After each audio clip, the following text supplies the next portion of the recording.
Hello, everyone, and welcome back to the next part of our Treasure series. I'm really excited today to have a good friend and a member of Revelation Family Church, Jules, with us. Good morning, Jules. Good to see you. Good morning, Dan. It's good to see you. Well, Jules, why don't you introduce yourself a little bit to us?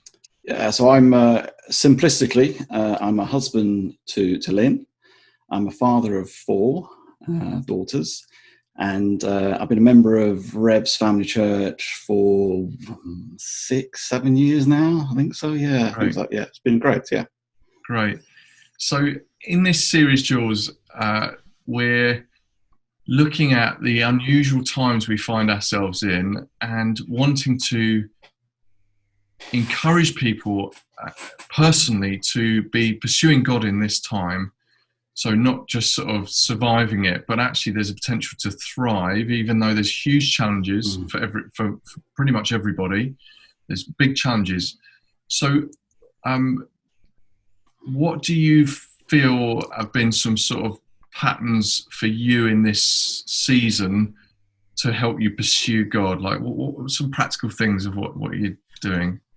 I mean, if I just explain what I do, I mean, I'll talk from my vocation, which is I'm a sort of leadership coach. I go into organizations and coach leaders. I also sort of run training programs and leadership programs. And so in the world of learning and development, I've been developing that over the last sort of 12, 18 months, having spent 20 odd years working in sort of sales and retail sort of sector of the food industry. For me, there was a dramatic impact that happened when lockdown effectively, if I say the wheels fell off or the bottom fell out of my business overnight. Element of the whole social distancing, not seeing clients face to face, but also any pipeline, any prospecting, just dried up completely. And I found, because obviously learning development wasn't a priority at that time, as you can imagine. And I remember having lots of conversations with CEOs and business leaders who were slightly rabbit caught in headlights. And so I had basically no business or no income coming for the foreseeable future for sort of 2 or 3 months. And so it was pretty dramatic. And I remember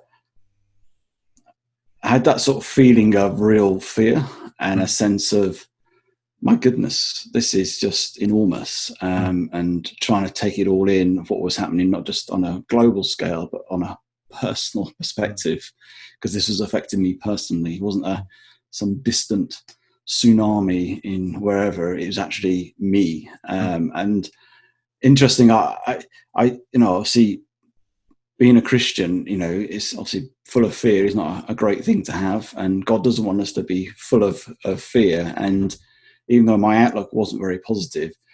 And so what I decided to do, because people make decisions and people do things in those times. And I felt at the time I wanted to make some faith-filled decisions as opposed to fear-filled decisions. Right. And because I was in that state initially, I spent literally 2 or 3 days. I did nothing. I actually did nothing proactive in terms of contacting people, doing anything initially. And I just spent 2 or 3 days praying, going for walks, reflecting on God's promises, and started to really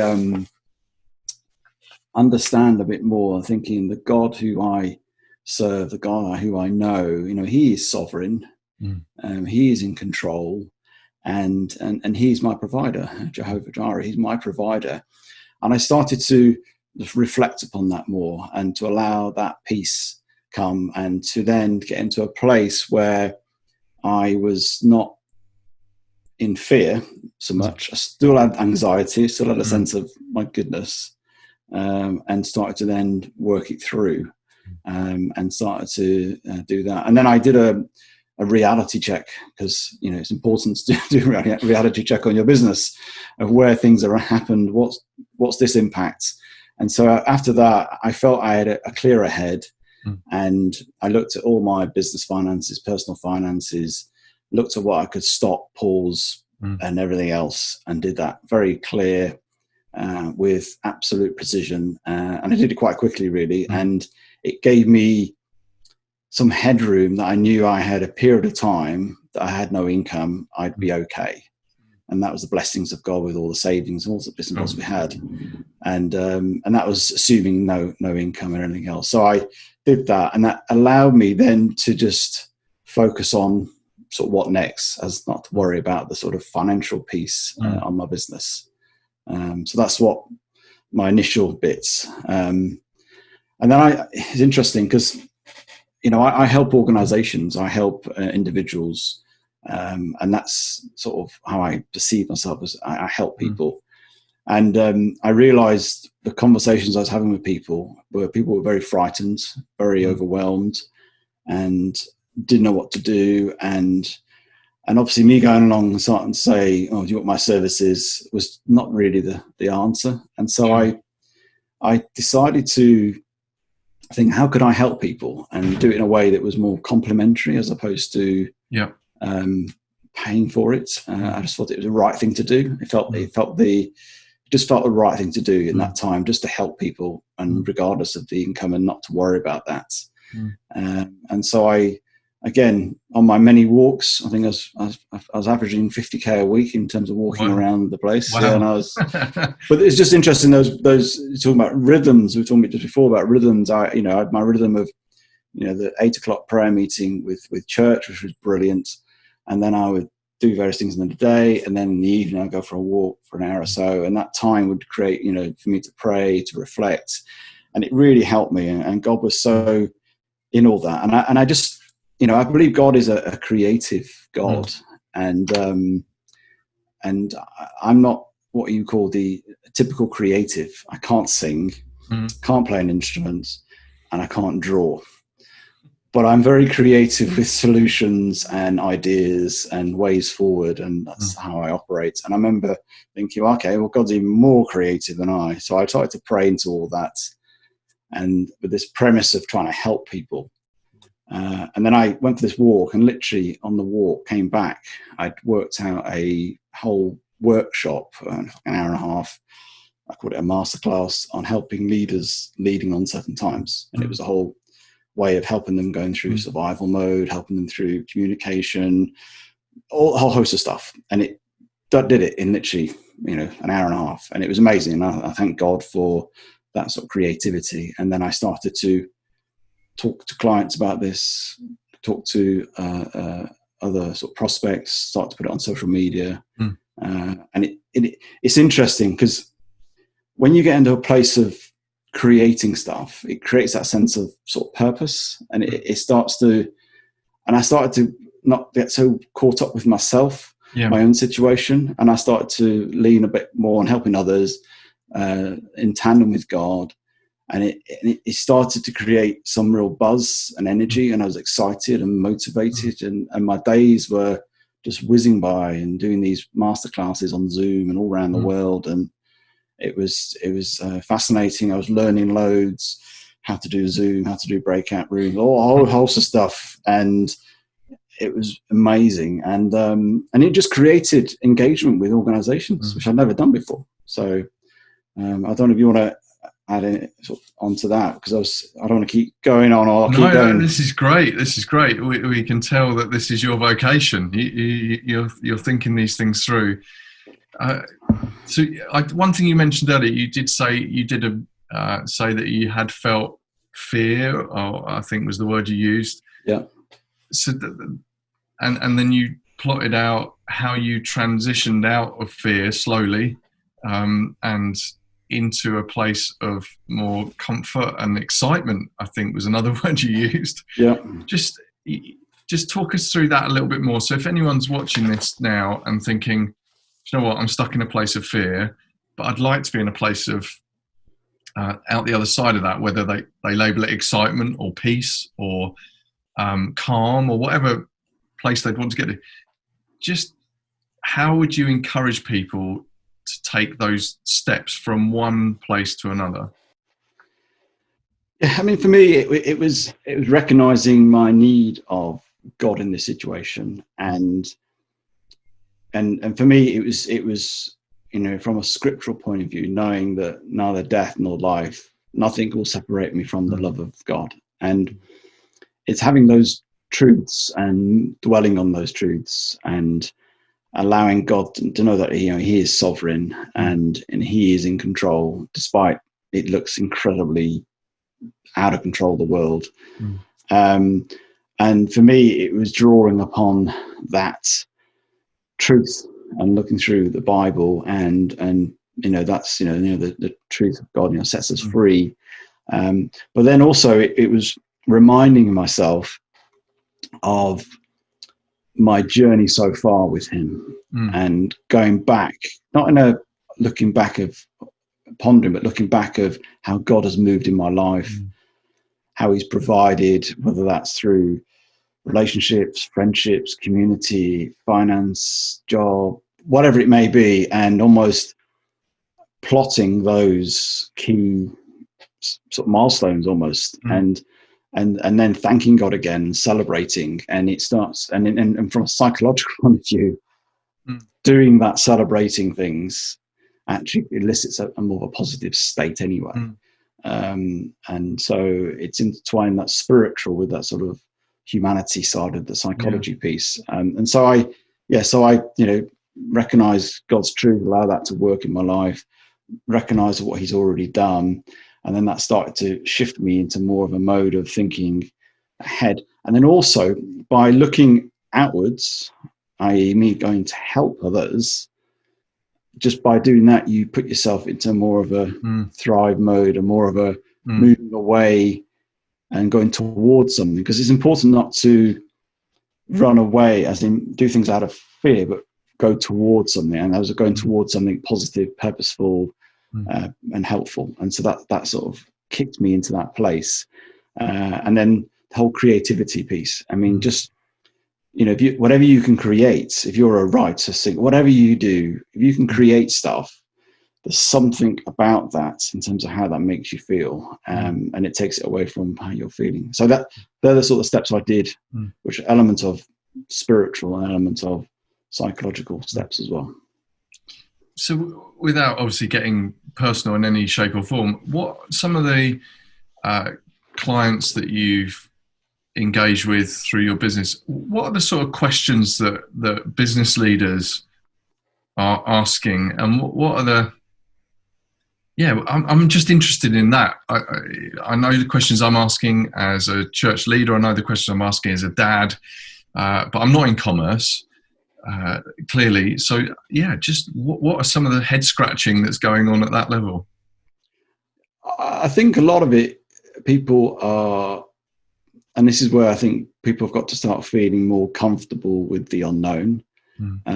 As a business leader, CEOs, there's always a natural tendency to feel, and you might be yourself as a church leader, you've got to know what you're doing, know where you're going, and be able to feel comfortable with that and communicate that.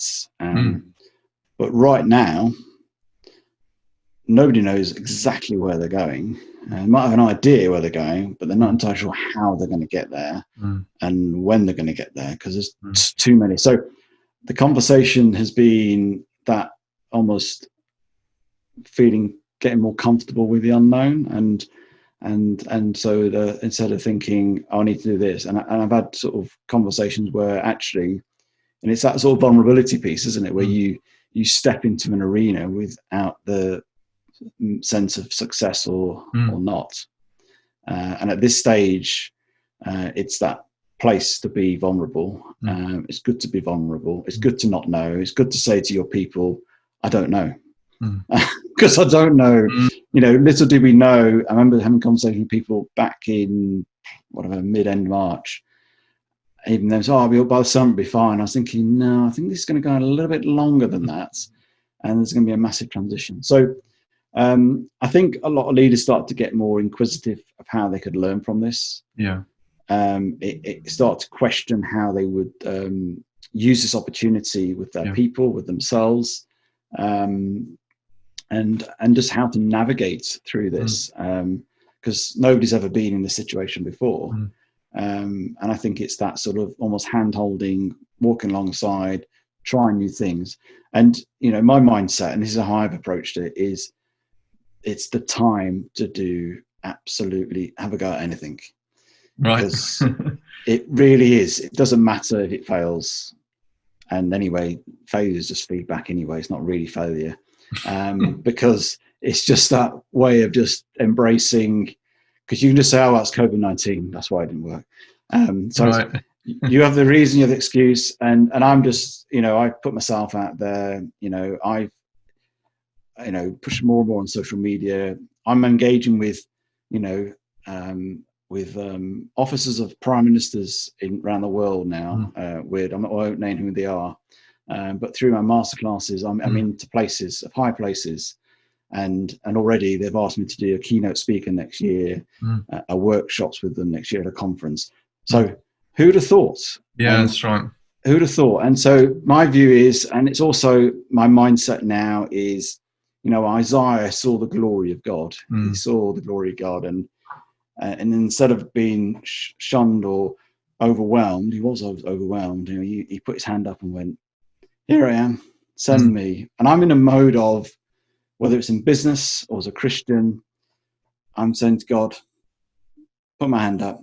I'm ready. Whatever. Just use me in some capacity." And and I say this, in mid-June, with a trickle of business. I'm not saying this on the back of all rosy. Yeah, sure. Thousands ahead of me. I've got a trickle, and that would take a long time to fill a bath. I tell you, you could go out for the day and it's still be full. And so, I'm being realistic as well. I'm in reality, but I've got a sense of optimism of what I can do and what God can do in my business, but also what God can do in the church right now. Well, sorry, I've been on a bit of a thing there. Sorry. No, it's brilliant. It's brilliant, Jules. Thank you. One of the things that you just said that's captured me was that getting comfortable with the unknown, and almost, you didn't use this phrase, but almost becoming friends with it rather than running away from it. And but at the same time, you've talked about some knowns in your life. So you've talked about people you and clients you're working with getting comfortable with the unknown, but you've also talked about some knowns of your family, your relationship with the Father, the Son, and the Holy Spirit being central to your life. Now, those are knowns in an unknowable environment, and so it really speaks to me as someone who follows Jesus that that's the stuff I've got to cling to at the minute, because we all need some measure of certainty in the midst of uncertain chaos. So let's cling to that. But would you say in your processing that there's been some learning for you, and what would you be able to put that into one or two or three key things that you feel you've learned through this time? I think for me, I'm a doer.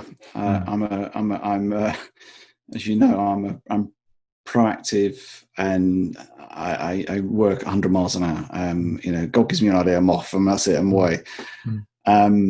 What for me personally, I've learned to, and it was a verse from Psalm 46 about "Be still and know that I'm God."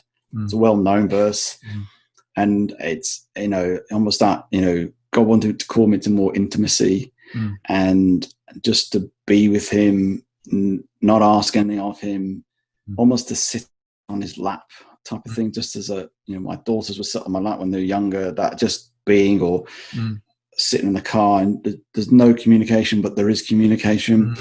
And I felt God has, for me, called me more to that, and not to get so consumed about doing, and so be more than doing. And it's interesting, I looked at that verse in the New American Standard, and it instead of saying "be still," it says "cease striving." Right. And I felt God, and it really hit me in the eyes at one point, because I felt I was trying to do loads of tough stuff, need to pivot, to adapt, and I was doing all those things, which is all good stuff.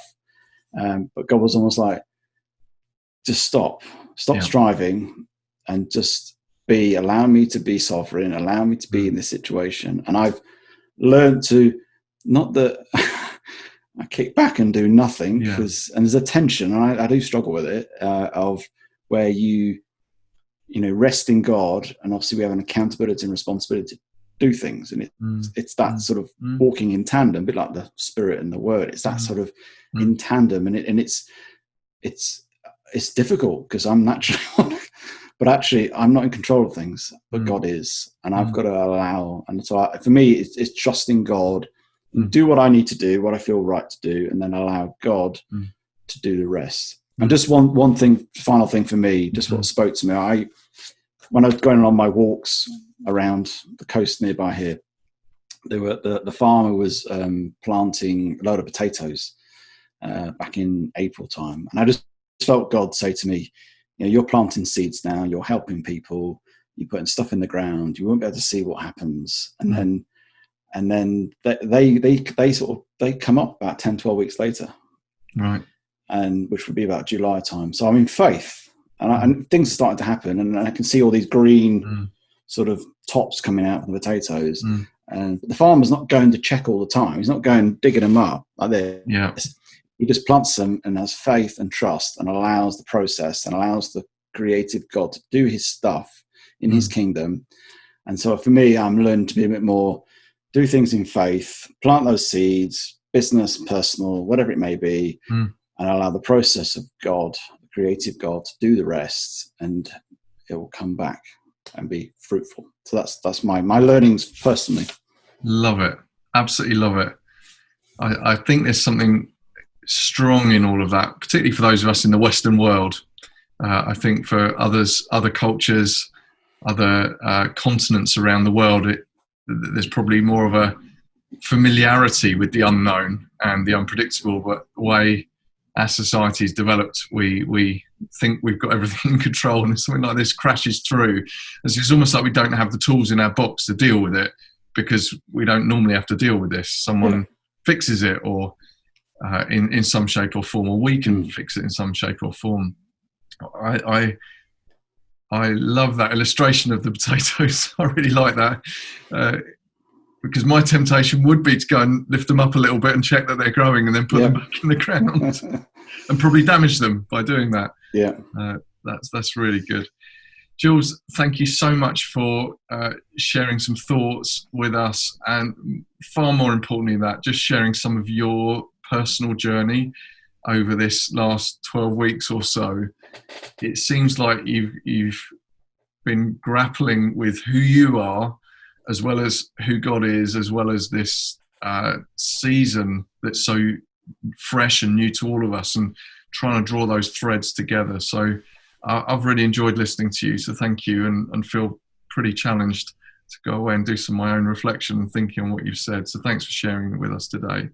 Oh, thanks for having us, Dan. Appreciate it. Brilliant. Well, we'll see you all again soon. Jules, how can people find out more about what you're doing if they're interested in some of that help that you're offering? How can they go about finding that out? Is this like a business plug, is it now, is it? Well, I'm sure people will ask me, so to save me answering the question. Yeah, well, you can go to my website, which is julianrobertsconsulting.com, and you'll find everything you need on there. Great. Thank you very much, Jules. Brilliant, thank you.